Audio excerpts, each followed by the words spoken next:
করতে পারি। এখন আমাদের কথা হচ্ছে আমাদের ঝিনাইদহ মহিলা মণ্ডল মহিলা দলের সভানেত্রী ঝিনাইদহ জেলা মহিলা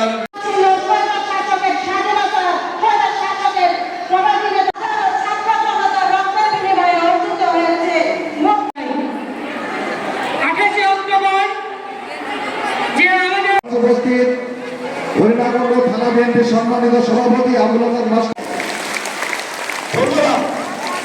আপনারা মজুদ সাহেব আপনাদের সামনে কিছু দিক নির্দেশনা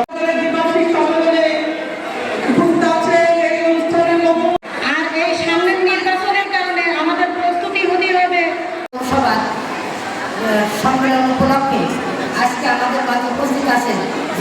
এই বলে আমি আমার সংক্ষিপ্ত বক্তব্য শেষ করেছি।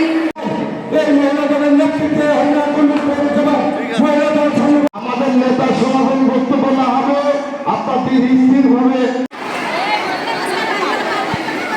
জেলা মহিলা হরিণাকুণ্ড পৌর বিএনপির মহিলা দলের দ্বিবার্ষিক সম্মেলনে সবার প্রতি আমার অবস্থান বাংলা সম্মেলনের প্রধান অতিথি ঝিনাইদহ জেলা বিএনপির সংগ্রামী সভাপতি, বিশেষ অতিথি, প্রধান অতিথি, পৌরনের রাজিম বিসমিল্লাহির রহমানির রহিম। বাংলাদেশ জাতীয়